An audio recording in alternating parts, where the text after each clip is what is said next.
Boys and girls, this is the Undisputed Era. Adam Cole, Kyle O'Reilly, Roderick Strong, and you're listening to Going In Raw, baby.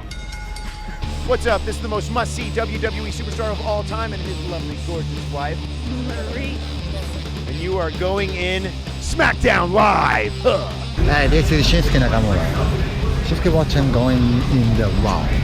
Hey, friendo, Steve here. And Larson. And welcome back. Sorry, and Young Boy. Even I missed it that time. Even I forgot. You're ready for this week to be over. Yeah, kind of. We still have maybe two more things to do if we do a news brief and the Dark Side of the Ring thing. Yeah. We could totally do a news brief, man. Apparently WWE's going live with their, they got permission from the state of Florida. Yeah, to go live. Apparently that was, talk about it on a news brief anyways. Yeah, we'll save that for the morning. Yeah, totally. So anyways, man, yeah, this is Going In Raw. It's the only pro wrestling podcast you need to be listening to, and of course it's found right here, youtube.com/Stephen Larson, and in the audio realm, wherever podcasts can be found. Get tired of watching our faces? Then you don't have to do that. You can just plug in your earbuds and your Raycons maybe, and boom, you can listen to us anytime. Yeah. If you're watching us on YouTube, hey man, take a second. Free and easy way to help support us. Smash that like button, Larson. What do we want to get our likes up to today? 696. I like it. That's ambitious. Nice. That's good stuff. But if you're smashing that like button, smash it an odd number of times. Otherwise, you'll unlike. Make sure your like counts. Yes. If you're listening to these, listening to us in the audio realm, be sure to leave us a rating, review, or a comment. If you want bonus content, man, we got all sorts of it. If you're a fan of our old school 10 for the wins, we're uploading those every single Friday. There's a new old 10 for the win for the $5 and up patrons and the YouTube channel members. I wanted to see if we had any new patrons here. Hey, Larson, do you have the ability to hit the live dashboard for YouTube? Because I think we had another channel member there, I can too. check it out. Yeah, give me a moment. Let's see here. Yesterday, we had our new patron, Matt Drew. We've had Danny Rand and Jimmy.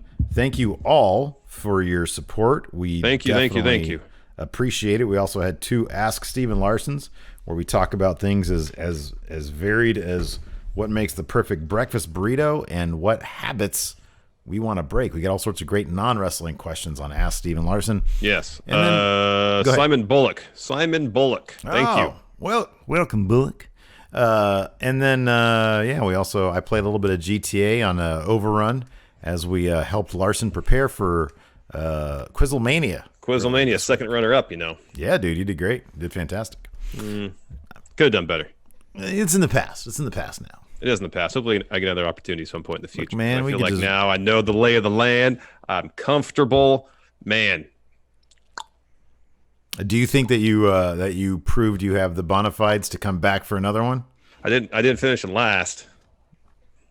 Case made. All right, fair enough. Anyways, man. So the SmackDown after WrestleMania went down, and on the thumbnail, Larson, we've got Bray Wyatt challenging Braun Strowman. Yeah, that's What right. do you think about this in the big picture view, and then how this segment was executed? I feel like Braun's not going to have that title for very long. You think this is going to change hands to Bray? Yeah. Oh, no, that's I'm. Look, so this is how it goes with me, and you know this. Whenever something is on the horizon that I really want to have happen, I always get it in my head that it's not going to happen.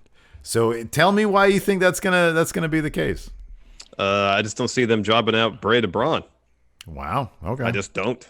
All right. I don't, because they've done very little in the last, year and a half, 2 years to really establish Braun as the guy. And if you want me to believe that he's not the guy, then don't put him in celebrity programs. Yeah. Don't have him start a tag team with, how old was Nicholas? 11? Something like that. Like when he was destroying things in his feud against Roman, totally believable main event guy. Listen, I like Braun. I think he's fun to watch, especially when he's turning over vehicles, stuff like that. It's fun. He can still be fun in the ring, but he's throwing people around. It can still be fun. That being said, he's so far removed from the days. Actually, I know the exact moment when it happened. Is when Brock Lesnar almost knocked him out in the ring. Wow. In my mind, when that happened, I was like, oh man, no one really like the respect. I know he stiffed Brock a little bit, and Brock's like, "Oh, you want a receipt?" Pow! And it was like nothing for Brock. Yeah, and when that happened, I was like, "Oh, Yeah. this isn't happening. This just isn't happening." And then after that, celebrity program, Kid is tag team partner, like the worst cash in I've ever seen. All these things have happened. Maybe the cash in was before the sucker punch, whatever. It's. I just can't take him seriously. When you have Bray coming off like arguably the peak production in the history of pro wrestling with that Firefly Funhouse match, coming hot off that, tons of momentum, basically universally praised. I know Rich here in chat, not a fan. He's like the outlier. Everybody else loved it. Yeah. I just don't see it happening. Bray's got momentum. He made John Cena disappear. How does Braun stand a chance? Okay. All right. Look, I'm man. not saying. Listen, I'm not saying it's going to happen at Money in the Bank. I'm just saying at the conclusion of this feud, Bray's walking out of it with that belt back. Okay. This is where I'm going to. I'll give you my point of view. I think that yes, he is a transitional champion. He is a transitional champion to get us through this empty arena nonsense. And then once that's done, probably at SummerSlam, because I feel like August is a safe bet that we're going to have arenas again with people. I think that Roman's going to take it off him. I get that feeling because I think that, if it's not Money in the Bank, then, I mean, what do we have in between Money in the Bank's in May? We have June, July, potentially 2 other big events. Could it be one of those? And then could they do Roman versus Bray? You're right. Bray is hot right now. And I think he's the right opponent for Roman, to battle over the title come SummerSlam, probably.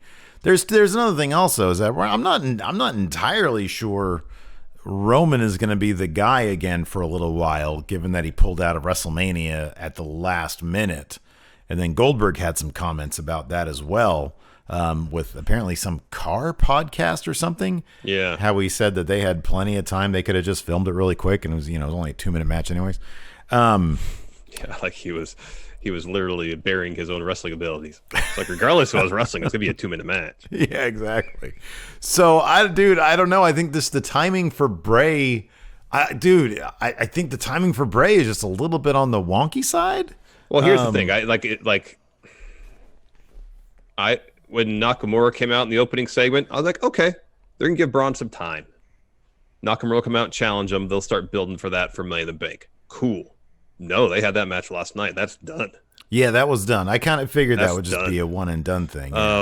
So I thought, okay, maybe they'll get some wins for Braun. He'll have a few leading into Money in the Bank, and then that'll be that. And then in the SummerSlams, then he'll probably drop it.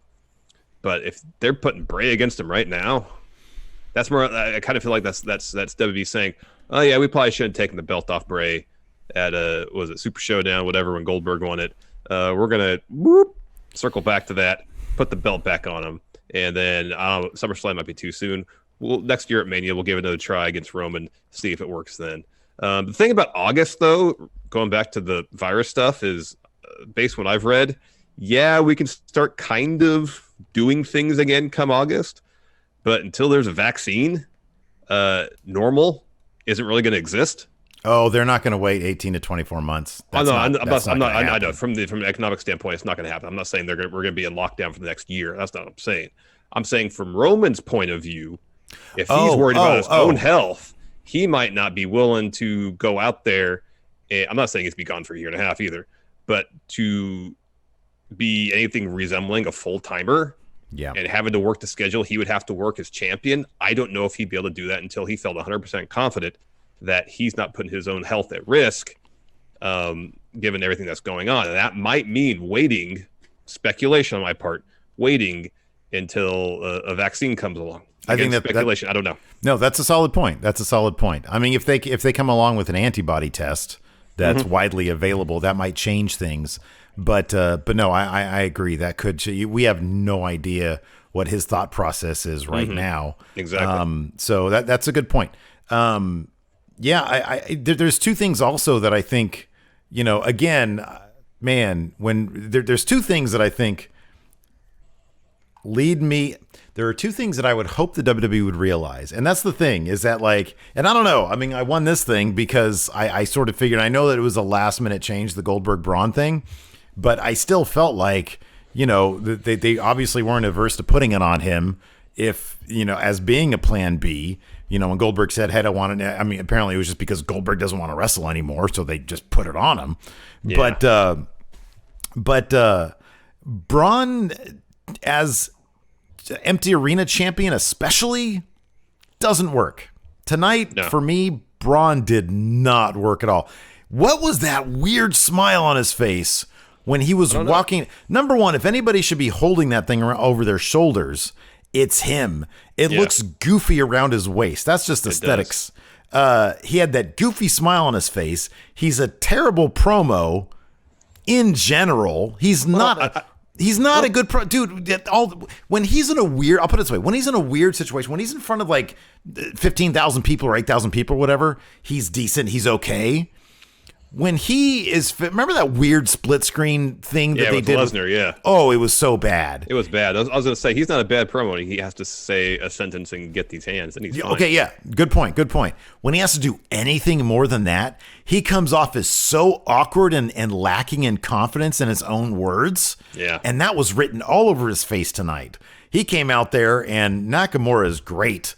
And he's like, oh, well, I've got a proverb also that's very, very easy to understand. And it's just, I'm like, what is your deal right now? Why are you so sweaty? So he doesn't work as an empty arena champion, and vice versa. The Firefly Funhouse match, that's the way they should be going when there's no people around. And also Bray, I think, works very well. He doesn't need people. Regardless, he works damn well if there's people, no people, whatever. That in-ring segment with John Cena was great. Was fantastic. Was great. Yeah. Bray's got the chops to... His character works... Sorry, I interrupted you. I'm sorry. His character works so damn good with the empty arena stuff. It really does. I know. Yeah, no, it does. It does. Yeah, I agree with you on Braun. It doesn't... It's just not translating. But that being said... small sample size. We've had a week, but...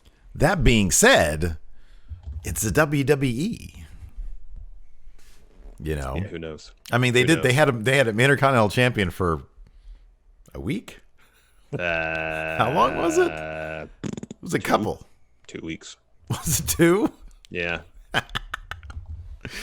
Yeah, man. I don't know. I think you're right though. I think that there was a time and place for Braun, and that was 2 years ago. Now is not it. No, 2 years ago. That's when it was. Yeah. 2 years ago. I don't disagree with that. What'd you think otherwise about the SmackDown after Mania? I thought the women's tag match was really good. Oh, that was a lot of fun. That was tons of fun. Tucky had a solid performance tonight. I thought Tucky was good.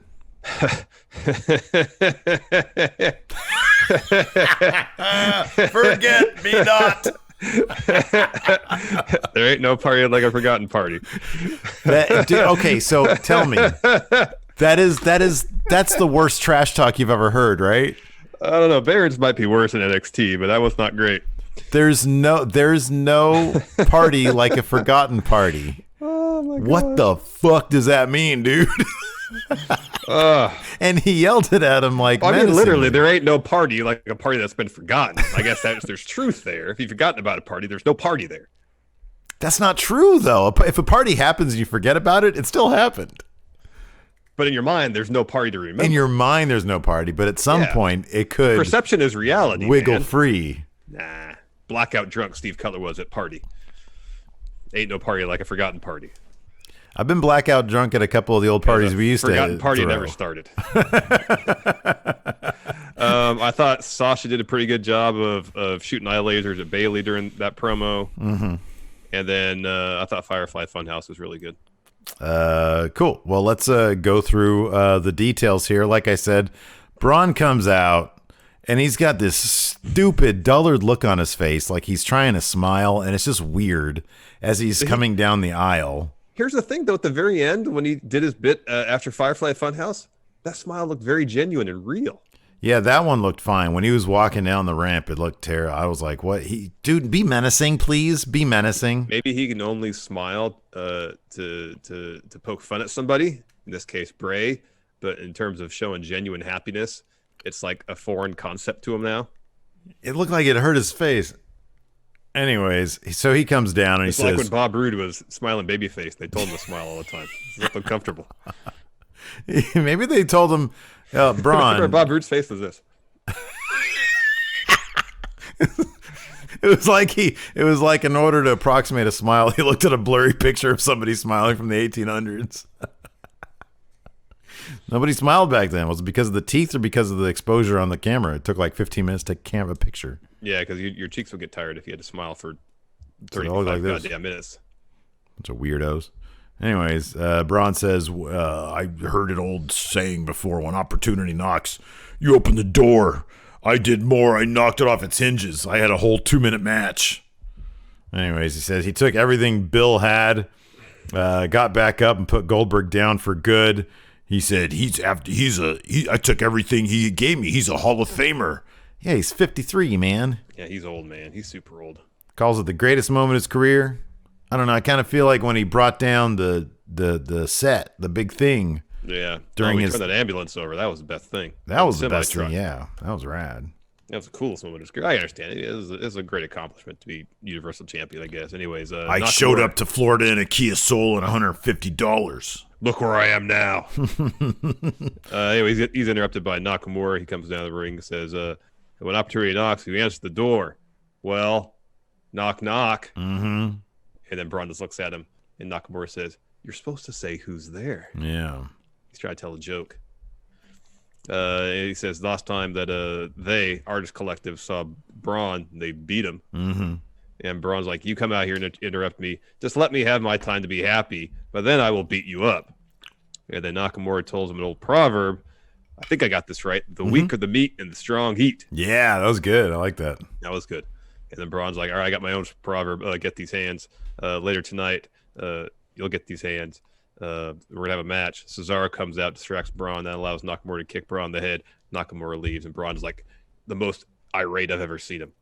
He got tagged in the head a little bit. When he tagged Cesaro and Cesaro went flipping out of the ring, I was like, holy crap, be careful, Cesaro. Yeah, no, Braun was really mad. This was his celebration. It was a sad little celebration. I'm very lonely. I'm the champion, but I have no one. You should celebrate by tipping over some vehicles. Or like a cake or something. I've gained 13 pounds in isolation.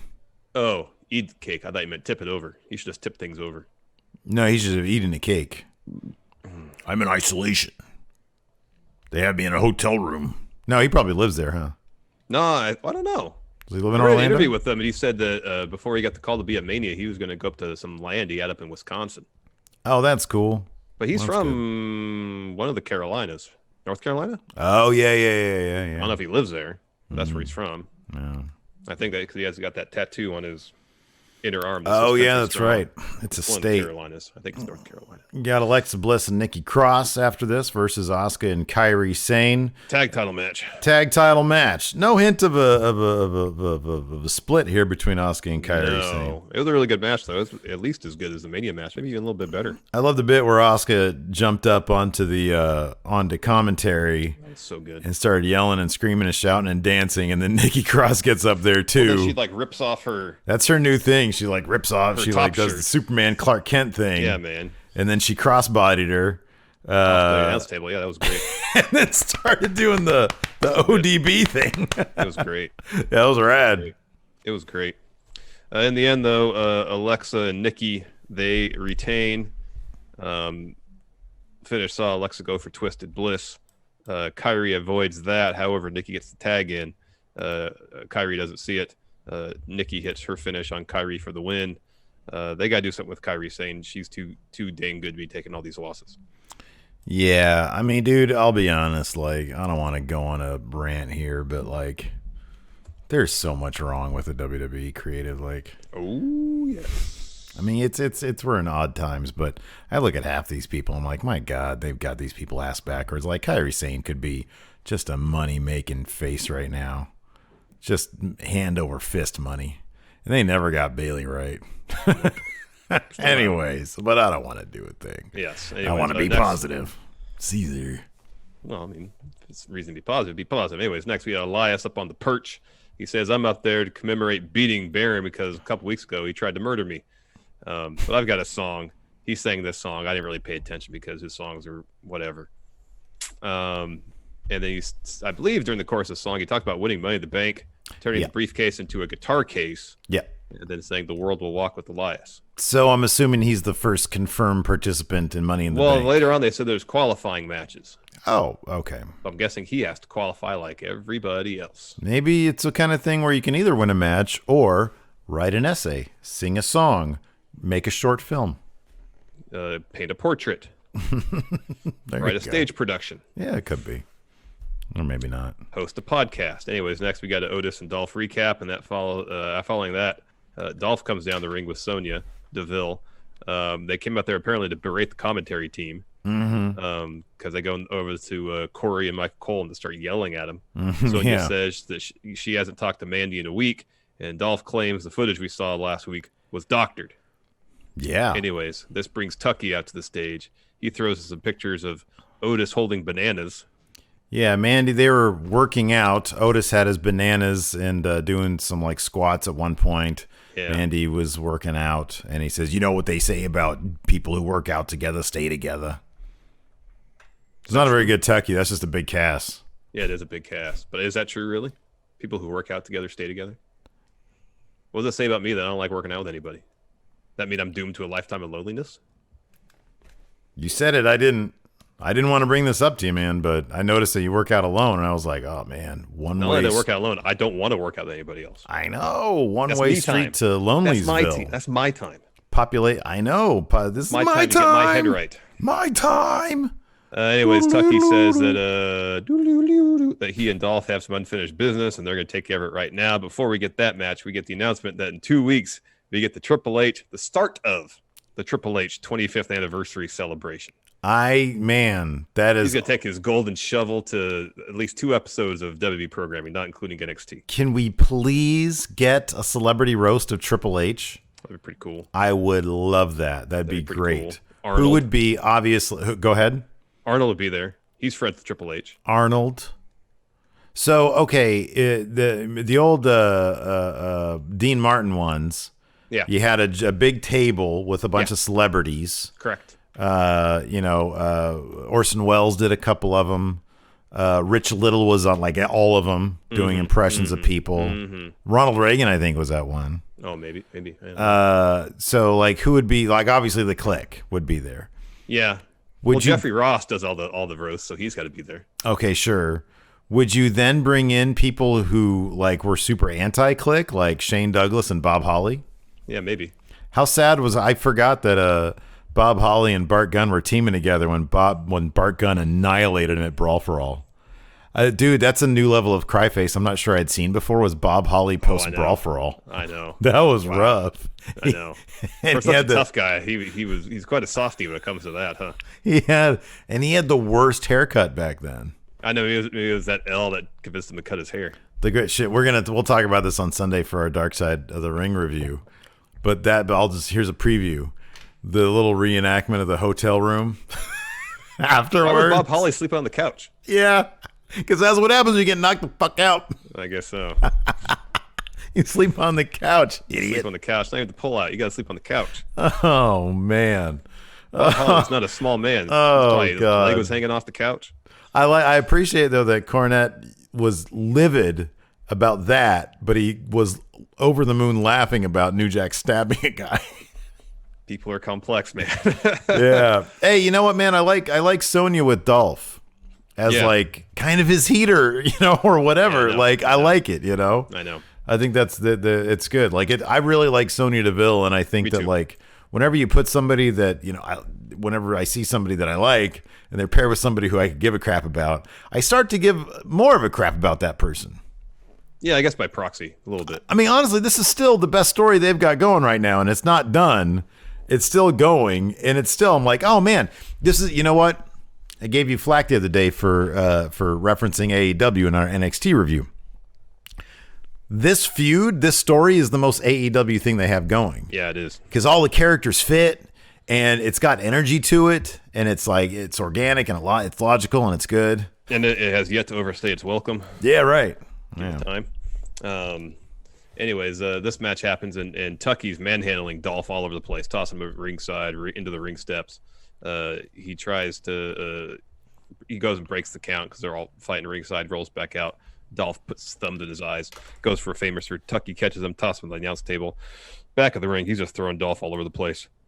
Dolph tries for a super kick. Tucky catches it, and then Dolph kind of sets up in the ring posts him, then hits a super kick for the win. It's like literally 90% of the offense Dolph got in this match was the finish of the match. Mm-hmm. Yeah. As Tucky was destroying him. Tucky's performance in his promo early on, when he's on the stage saying, "I got unfinished business with you," he was intense.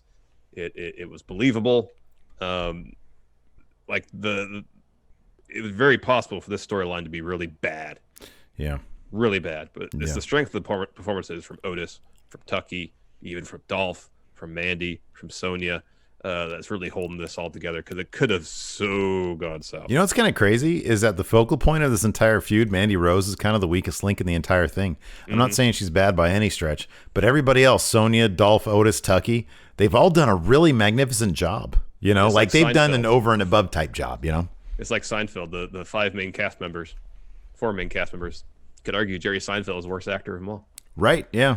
And he kind of reveled in it too, you know? Oh, yeah. He totally did. Yeah. Like, he kind of made that his thing. Yeah, totally. Next we had episode of the Dirt Sheet with Miz and John Morrison. Oh, God. This, for me personally, dude, this is so hard to watch. This is pretty painful. I'm so, you know, John Morrison, man, I can watch him wrestle all day long. I could give, zero craps about these two guys together, honestly. I know. Me too. And it's funny because since John Morrison's come back, I've actually kind of enjoyed his promo work. Yeah, there's been moments. He has a thing where he says things knowing that they're funny to him, and that's kind of all that matters. And that was kind of always their thing. But you can't put them out there just by themselves. And when the jokes don't land, it's just awkward, man. And I feel like The Miz has taken a real step back. Mm-hmm. Like, I can't stand him now. I cannot stand him. Yeah. I can't stand him. Yeah. Like John Morrison, at least I feel like he's trying to be funny. He's just being him and trying to be funny. I think he's just being him. The Miz is really trying hard. It doesn't always land. I know the Miz is trying way too hard to make this a thing. Yeah. Whereas I feel like Morrison's just out there trying to have a good time. Yeah. And the Miz just feel like he's trying so dang hard. Yeah. And it's not clicking. It's painful to watch. The weird thing is, I fully believe, I totally believe that these guys are really good friends in real life, off camera, all that stuff. They have zero chemistry in the ring. Yeah, they don't have. When they're doing promos and stuff. Yeah, I know. They're just two very different. Like Miz is very like polished and WWE, and Morrison. He's just Morrison. He's just. I mean, he's used to that on the Indies. He just does his own thing. And so, I mean, even like you even saw this like when he said shit like a couple of weeks ago on accident. I forget if it was on pay-per-view or something. He was on commentary and he said it. I also remember him. I didn't watch a lot of his run. In fact, I didn't watch any of his run in Impact. But I remember in Lucha Underground, you know, there's segments where you have to act. You have to act with the pre-film stuff. And like, I know he's been in some movies and stuff, but the pre-film stuff with Lucha Underground, like his acting, I was not terribly impressed with. And I heard about that one, promo in Impact after he won the title, where he just went on and on and on, completely unfocused and stuff. So the bar for me was set very low with what to expect from John Morrison on the mic. I really minded him. I think he's had some good moments. When he did a commentary like the second week back, he was actually really funny. And plus, like, good moments. For me, it's like I don't care about any of it because I just like his in-ring work. It's just they let them go forever tonight until the Usos. I thought they were going to get like maybe one line into their rap, and then the Usos were or somebody was gonna interrupt them. Got through the whole first verse. Man. Oh my God, I was like, this is so cringy, right? This is one of those things where if I was watching on the big screen, Lacey walked in, she'd be like, "What is this?" And I'd be like, "I know, I'm sorry." Yeah. Anyways, get to the point of this whole thing, which was so at Mania we had a triple threat singles match for the tag titles. We're gonna have that again next week, except with the other members of each team. So it's gonna be Big E, Jey Uso, and The Miz. That's what this is all leading to. Why, if the Miz is cleared, why don't they just actually have a triple threat match with the tag teams? I don't know. Yeah. But that's what's happening. Yeah, I don't know. Anyways, to get to the next part, this is what I really want to talk about. Because Forgotten Sons got called up. According to Corey, they were. I love when they call up somebody, and I say that facetiously, I think, or sarcastically. When they call somebody, in this case, it's apropos. When they call up somebody from NXT, like for example, we saw this with Aleister Black, and when during his entrance, they were all over the map. They had zero idea what he did in NXT beyond that he was champion. None. He's fighting for the working man. Oh, also for the misfits out there. And it was just all over the map. Forgotten Sons, Corey said they were one of the most dominant groups in NXT. No, they weren't. They weren't even close. I'm not even sure what Jackson Riker does anymore. He's their heater. Yeah, but like, shouldn't he be their leader? Who's their fucking leader then? The leader can't be a heater, right? No. Has a heater ever been a leader? Not that I recall. I don't think so. Once you're done being a heater like Diesel, you're your own leader. You're your own guy. Yeah, you're your own man, yeah. But here's the thing, like, you look at Cutler, he doesn't look like a leader. No, Cutler and the other guy, they don't. Wesley Blake, he doesn't look like a leader. No. Neither of them carry themselves. No one carries themselves like a leader, but here's the thing. It's not like they carry themselves either like as a democratic thing. Like, there is no leader. It's like three guys who are hanging out at the junkyard because they love scrap metal. Yeah. And they find out, oh, hey, you're a veteran, I'm a veteran too. Let's be friends. And they kind of wandered into wrestling. That's what it feels like. That's what it does, yeah. Through the whole run in NXT, they felt directionless and aimless. And I'm guessing now that they're on main roster, that problem's not going to be rectified. Oh, it's going to be even worse. Exactly. It's going to be even worse. And this first match of theirs did them zero favors. They have put on some decent matches in NXT. I think because they had some decent opponents in NXT. Well, here's the thing. Lucha House Party is a good team. They could do some fun stuff. Yeah, Lucha House Party. Why, dude, let me ask you something. Why did they book this match? For 80% of it, Lucha House Party was embarrassing the Forgotten Sons. I don't know, man. There were times when Cutler would run to the corner and tag in what's-his-face because he was just humiliated. And then what's-his-face gets humiliated by some cool rope flippy stuff, and then he runs back to the corner. You know, it's like a humiliation tag, like, oh, I don't want any more of this.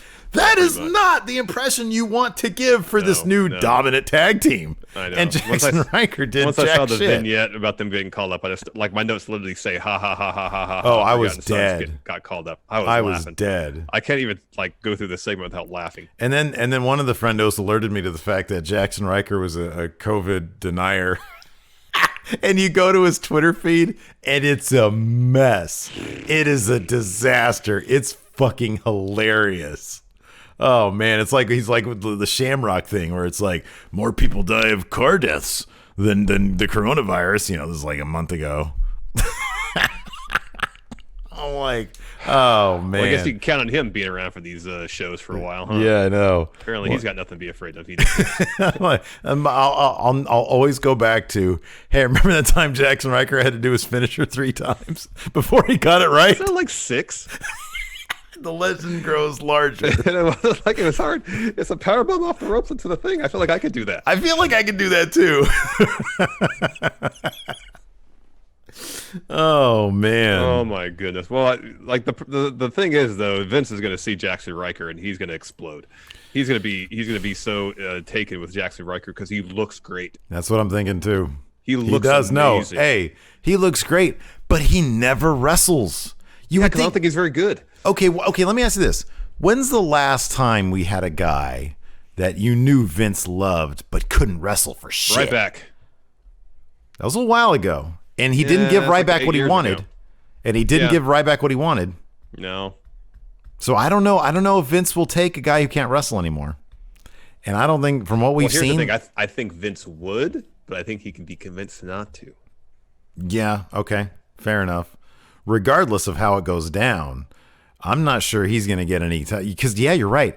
This guy looks like $1 million, and I wonder if anybody's going to say to him, yeah, but he wrestles like a sack of potatoes. Like, dude, man, they've got the fucking performance center. Everybody who goes, we've seen Otis We've seen Otis in like a 4.5-star banger with Ciampa Yeah, that was a because good they match. have all day to do these matches, and this guy hasn't cranked out a singles match in how long? I got a question for you. What if maybe, because someone in chat said Gunner, which is his name in TNA, said he's a good wrestler. What if it was like a weird paradoxical thing where most people go to the Performance Center and get better, and he goes there and he had like the best damn training in the world before going to TNA. He leaves there, he goes to WWE, and they're like, all right, it's time for you to unlearn all that you have learned. And he's like, I don't know how to wrestle anymore. Or what? That could be. Or what if, like, because I am not familiar with any of his work. What if he just got by on what he looked like, and they're like, okay, come on, like they just put him with vets in TNA, and they're like, okay, well, hey, well, go out there and make this guy look good. Yeah, just follow this guy. But at the Performance Center, it's like the Tom McGee. You need every, yeah. Yes, I think he's Tom McGee. I think that's who he is, man. But here's the thing. I remember reading that thing where Triple H said, hey, you're a Terminator. Go be a Terminator. And the handful of singles matches of his in NXT, even the one he lost to Tyler Breeze, like from the character standpoint. Hold on a second. Shut up. Did Jackson Riker lose to Tyler Breeze? Yeah, that's right. Wow. Don't you remember that short little feud Tyler Breeze had against the Forgotten Sons? And that's what I do. Dongo I back? forgot that he lost one against him, though. Yeah. Oh, my God. But anyways, from a character standpoint, once I read that Triple H told him that, and I started watching, I was like, okay, from a character standpoint, he gets it. He knows his character. Yeah. But like apparently the most rudimentary powerbomb type thing he just can't do. Man, we need to go back and watch some of his singles matches and see if we can just pinpoint what the fuck is wrong with this guy. I mean, all he was doing was like sledge to the back, like the most basic stuff. And it was fine. He's not reinventing the wheel. He's not putting a 5-star classics. Okay, let's book him. Let's give him his 5 moves of doom. Clubbing blow. Yeah. What else? I can't remember what his finish was. Oh, it was like a spine buster choke slam thing. He did that fine. That's okay. Like 75% the person taking it. Let's just revert that to a regular choke slam because that's all the guy taking it. Sure. So clubbing blow. I'm sure he does a clothesline fine. Maybe. Kick to the gut. That seems basic. A stomp. Just like a basic stomp on your opponent's down. Okay, that's good. And then a side headlock. That's 6. There you go. It's perfect. Like Diesel got by in 5 and a hair flip. So yeah, if Jackson Riker can get 6 without the hair flip, he should be okay. Yeah, but Nash is so smart, dude. This dude doesn't believe that coronavirus is real. Nash was so smart. He could tell stories in the ring. I know. Nash and is a hey, smart guy. I still maintain Nash is clever too. He's clever. Watch that match with Mabel. That dude, Diesel could move back in the day, man. I think once he started getting that WCW money, he just didn't feel like moving. Yeah, it could be. That could be. Yeah. It doesn't seem like Jackson Riker's too good at moving either.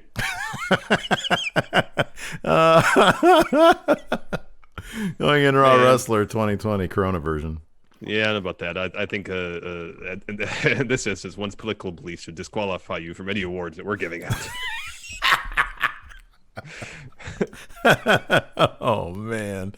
Do you care to disagree on that one, Steve? What's that? So do you care to disagree on that one? We'll have to talk about it because that might make him even more of a clown. Well, I mean, we can agree that it's clown territory. That's for sure. Oh, 100%. Whether it's worthy of Ultimate Clown Award, well, we can debate that. I always thought going into Raw Wrestler of the Year was like clown in terms of what we see on camera, not in terms of what we see backstage or hear about. Doesn't this kind of fit both categories though? I mean, Baron. I don't know. Some of it applies to backstage stuff too. Kind of like Baron did, but Baron always would circle around and make that part of his Twitter persona too. Speaking of Baron, he's trying to get back into contention for going in Raw Wrestler of the Year by like showing off his shrunken head on Instagram. The award is named after him at this point. What's that? Yeah, it is. That's true. Did you see that Instagram post? I saw the picture and I'm like, this is like the head is it's too weird. It's too real. What the fuck is wrong with people? It literally looked like a head in miniature, like down. Like it's a shrunken head. It's a legit shrunken head. That's so weird. Yeah, it's messed up. That used to be a person, and then he's like naming him like cute names. Nigel. That's what his name was Nigel. Like he's swearingen. Just too much, man. Yeah. Walking around with a head. The hell's wrong with you, man? Have some goddamn respect for life. I know. Jesus Christ. Anyways, Forgotten Sons won. They'll be a source of some quality laughs for the coming weeks. It took him, especially when I start boozing up again. It took him long enough to get that win, by the way. It was analogous to that squash tag match on NXT. Yeah, but they weren't. But here's the thing: those guys, they weren't Bivens Enterprises. They weren't being humiliated by their opponents. Forgotten Sons were. Yeah. Oh my goodness! Not a good showing for Forgotten Sons. They said, what did they say about Blake? He said, Cole said, my notes here say he's intelligent, focused, and determined. And what? That what it was? I thought it was intense. Yeah, it was intense. It was intense. I'm like, that's not a character. No. That's not a character, man. Not a character at all. Man. Next, Alexa and Nikki, they're backstage. They run to Carmella and Dana. I stepped out for a second. I come back, and I just kind of pieced together that Carmella and Dana, they're a tag team. They're going to challenge Alexa and Nikki for the tag titles because Nikki's like, sure, we'll fight you. Yeah, it was a relatively charming little promo, if a little overdone. Dana Brooke comes up and says, hey, can I challenge you for your tag team championships so that me and Carmella could be millionaires and billionaires? And Carmella said, I've been gone for a very long time. And we didn't have our WrestleMania moment. What? Why is Carmella talking like Dana Brooke? Because Dana Brooke now talks like Bernie Sanders. Can I have a shot? And then Alexa's like, oh man, I don't know. You guys can't just shoot to the top. You're not even a team. You can't just shoot to the top of the rankings of the tag teamless division of tag teams. Yeah. So she goes and talks to Nikki. Nikki's like, oh, let's do it. And then they overhear and they're like, oh, okay, so now we get our tag team title shot. Mm-hmm. Yep. Mm-hmm. That's what happened. Next, it was cute, though. It was cute. Yeah. This next Alexa Bliss really should be a Hollywood movie star, man. She's got such good comedic timing. She's endlessly charming. Mm-hmm. Next, this is really good. Sasha and Bayley come down the ring. At first, Bayley calls out Paige for trying to ruin their friendship and ruin her WrestleMania, but she didn't do it. Bayley said that she defied all the odds because she's the best. They're the best. I used the wrong form of there in my notes. And then while she's saying this to the A-cam, in the background, you see Sasha. Oh, man, she's getting salty. Yeah, she's not happy about that. Bayley doesn't see it because she's not looking at her. Mm-hmm. And this is Bayley. If you got anybody that wants to step up to us, we got 2 words for you. Sasha says, "Screw you," but she's looking at Bayley when she says it. Yeah. But again, Bayley's looking towards the camera, doesn't see it. Good stuff. Oblivious. And adds that no one from the past or present can touch them. This brings out Tamina, and Bayley just showers her with compliments. Says, "You look great. You smell good." It was actually this bit was actually pretty funny. Yeah, that was good. And it says, congratulations on your performance at Mania. Tamina interrupts, tells Bayley, shut up, says that you didn't beat me. All you pinned me. And she wants a one-on-one title match. And Sasha's like, hey, listen here. Hey. There's a pecking order here. You just don't step up to the champ and expect a match. And Bayley says, Sasha, you're right. However, Tamina, I will give you a match if you can beat my best Sasha friend, Banks, the boss. Yeah, she said the best ever, the boss, the blueprint. The blueprint. And then Sasha's like, what? And then Tamina just lays it all out there. She's like, hey, your friend just got you in a world of pain or something like that. Says your friend just screwed you. Yeah, that's what she said. After that, we had Sheamus versus Cal Jack, our dude. Wait, no, this is some guy named Cal Bloom. Cal Bloom. NWO Cal. What the hell?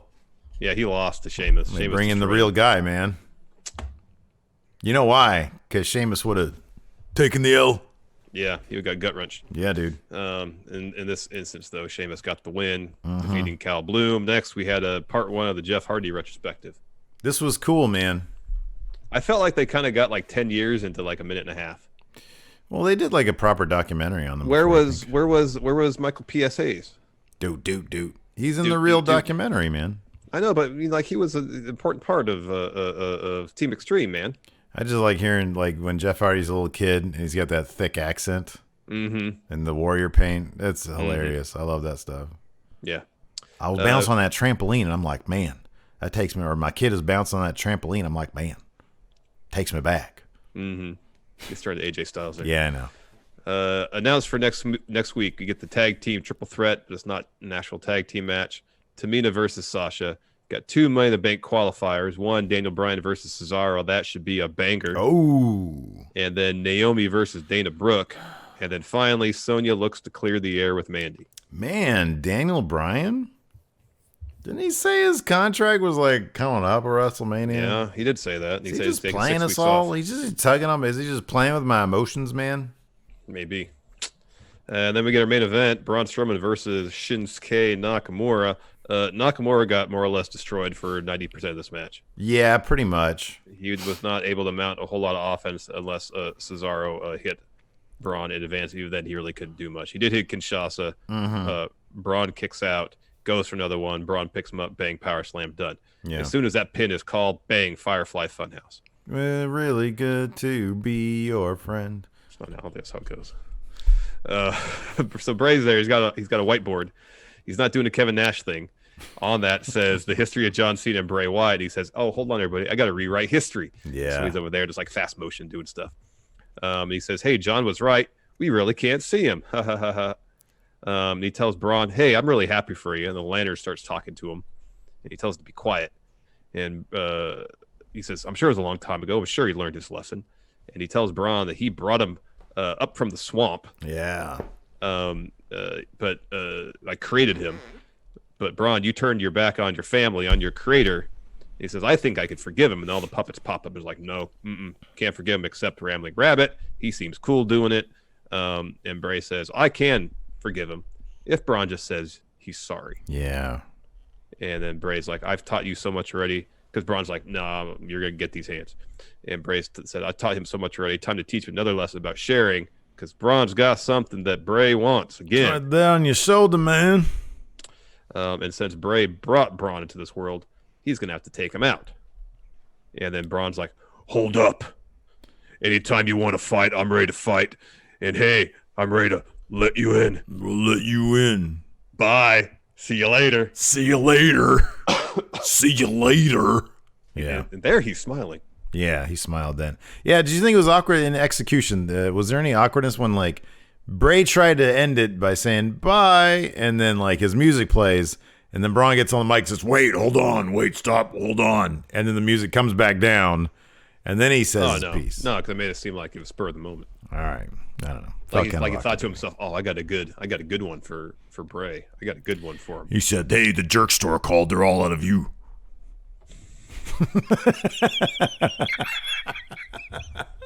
Classic Seinfeld moment there. Didn't that dude have like a comeback for him? Yeah. It was like something about a discount. Yeah, I'll remember that is. He was like, "Oh, I always come up with these things too late." Hey, Bray. Anyways, let's answer some questions here. I'm in the Discord because I think I've forgotten about them a little bit. Let's see here. Alex Housen. This is a deep-ass question. In kayfabe, why do wrestlers even cut promos in the first place? To communicate. That's a good point. Yeah. To make their point. Like, God forbid they actually just go and talk to somebody backstage. Yeah. Greg Morris says, since you were talking rap, what's the best original hip-hop entrance theme in history? He says Mark Henry's theme is a banger. Oh, that's so good. It's freaking John Cena's Dr. Thugonomics one. I don't know, man. Mark Henry's song is so good. Wolfpack theme. Yes.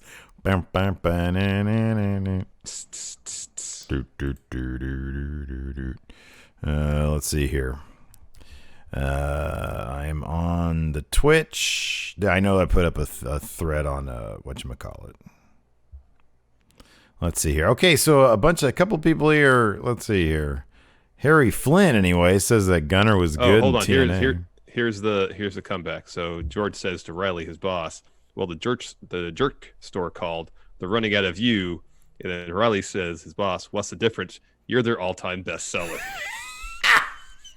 And George's comeback was, "Yeah, well, I had sex with your wife." Braun should have said that to Bray. "Yeah, well, I had sex with JoJo." Wow.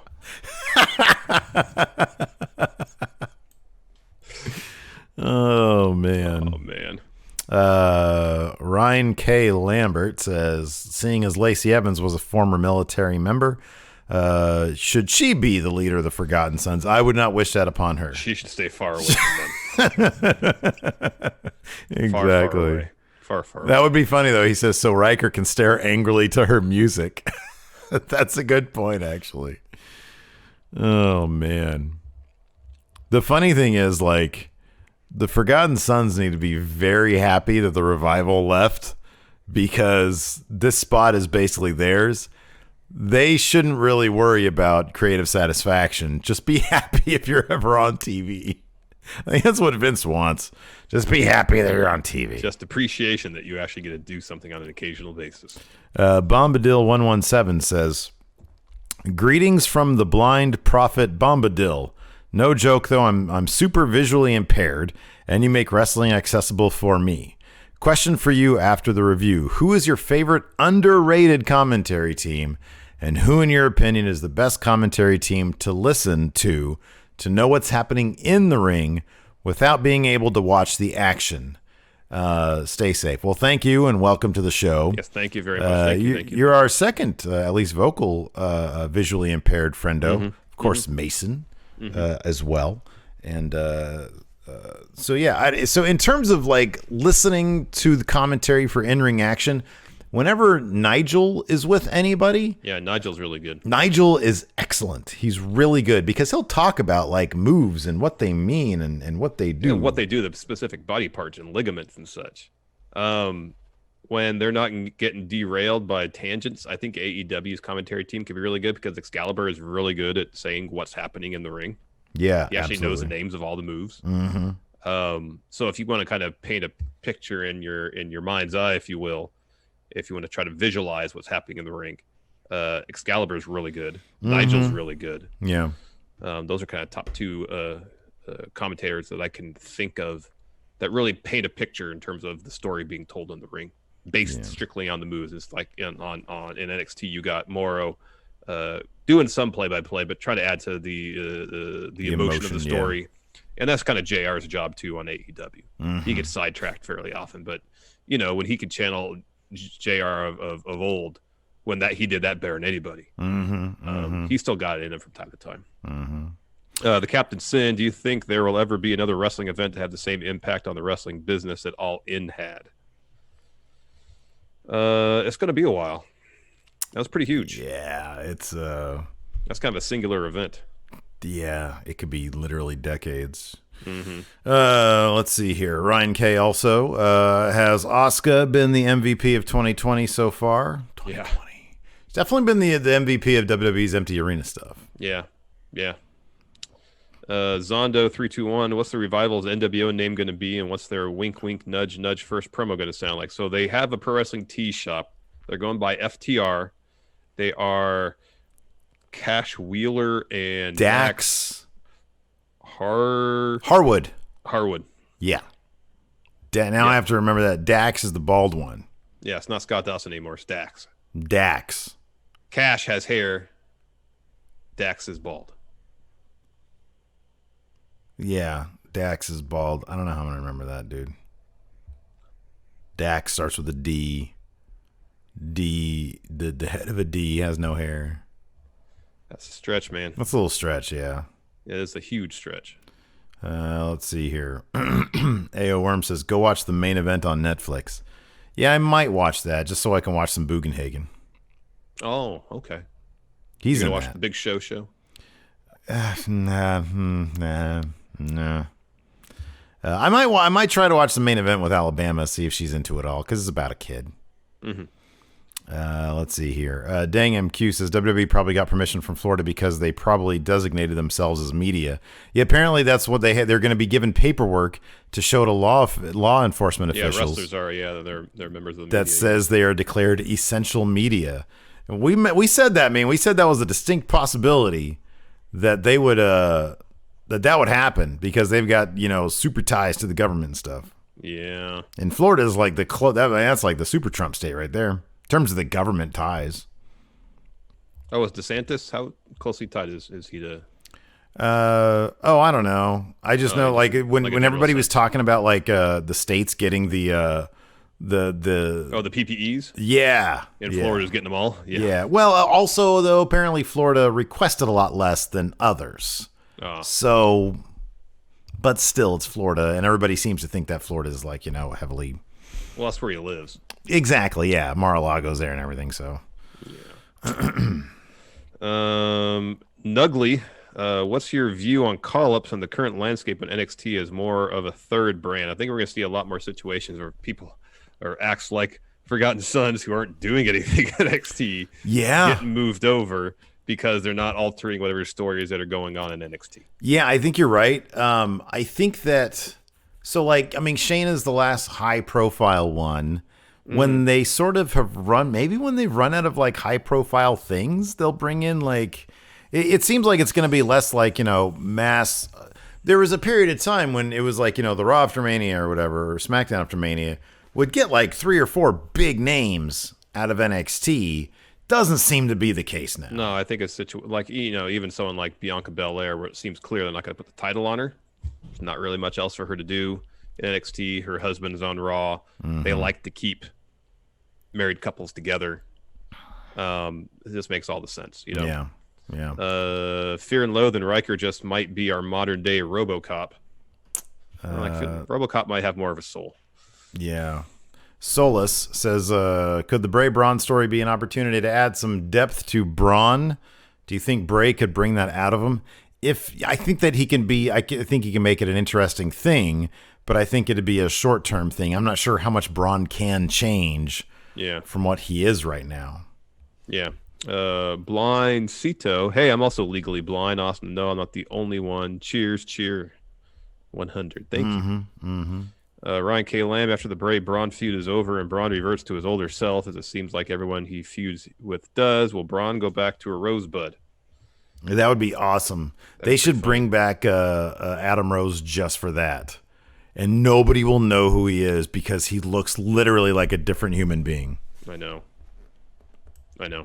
Yeah, that's like one of the more bizarre transformations I've ever seen in wrestling.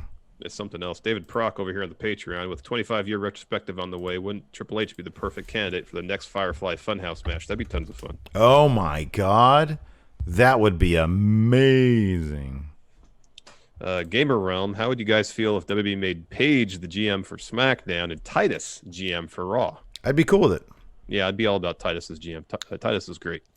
I like the idea. I think that they should have GMs. I like the idea of somebody motivating matches. Mm-hmm. Jaime Fonseca, justice for Grand Metalik. Agreed. Yeah, dude.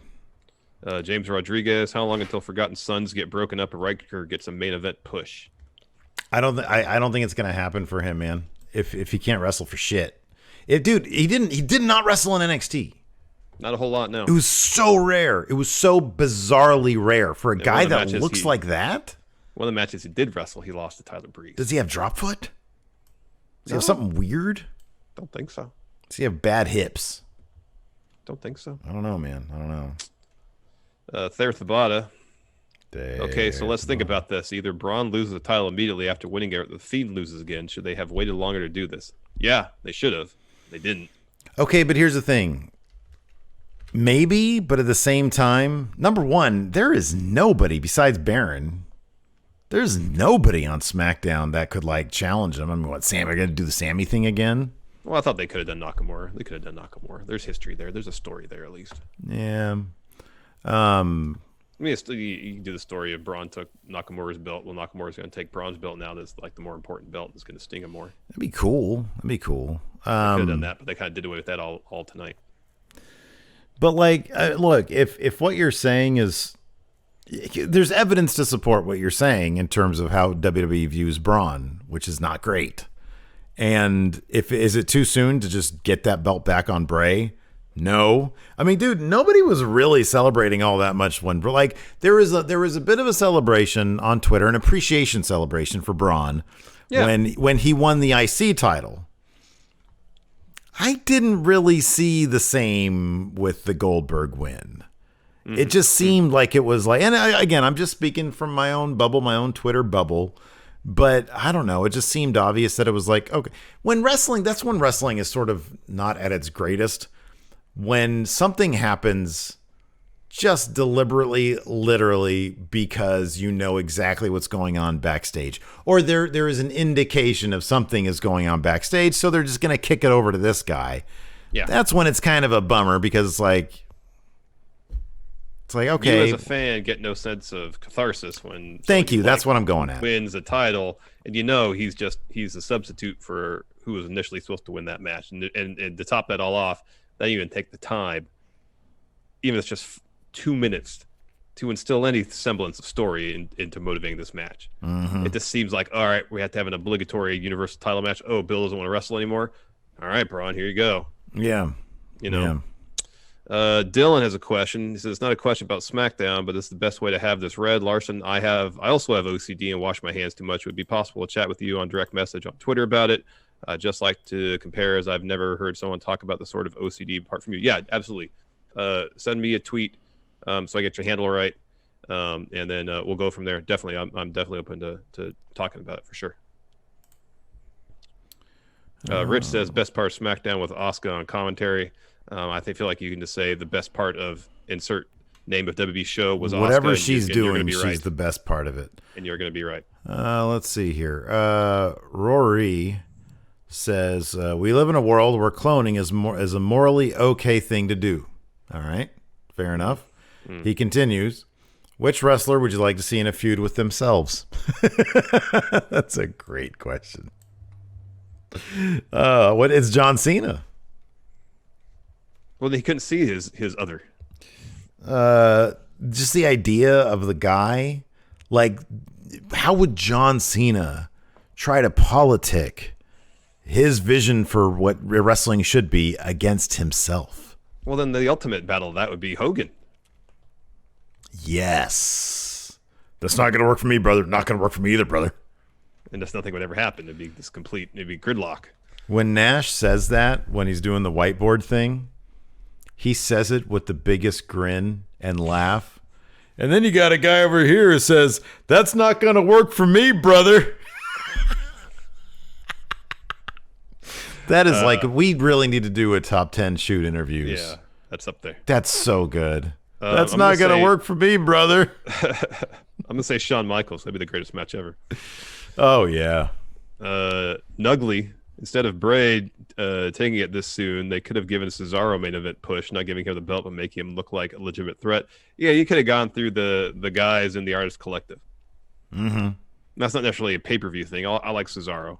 Mm-hmm. It's kind of short-term to get a main event push, but, have a couple-week program with him and Braun, then Nakamura, and then if you get around to Sammy too, sure, but at least Cesaro and Nakamura. There's built-in story there. Cesaro's like the modern-day Mr. Perfect, isn't he? Kind of, yeah. I mean, even Mr. Perfect had the he got a pretty big spotlight. Cesaro, he's so good. I know. He's so damn good, and I feel like, man.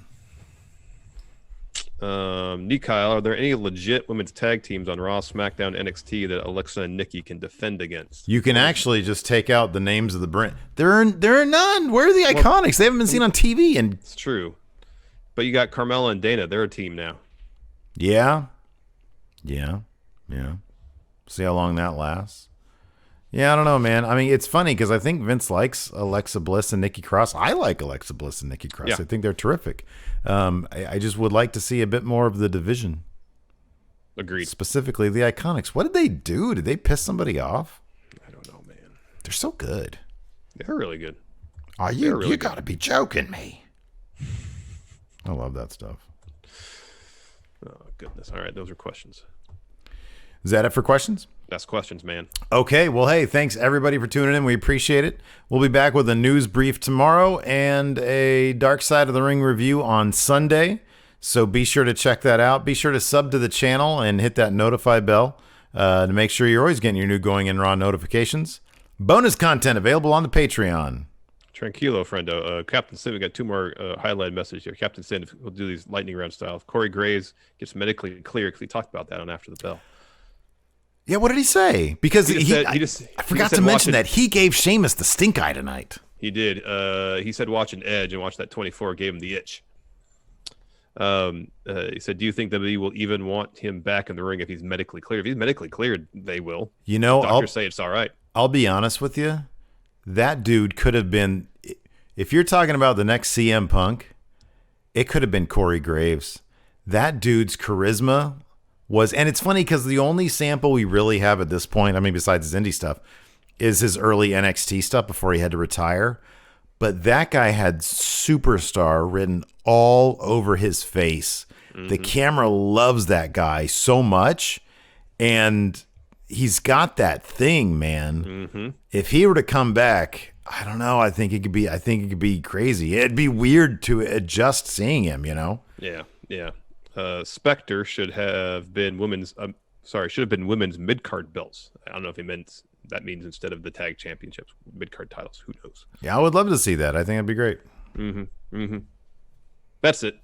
Cool. Well, thanks everybody. We appreciate it. Till next time, we'll talk to you later. Goodbye.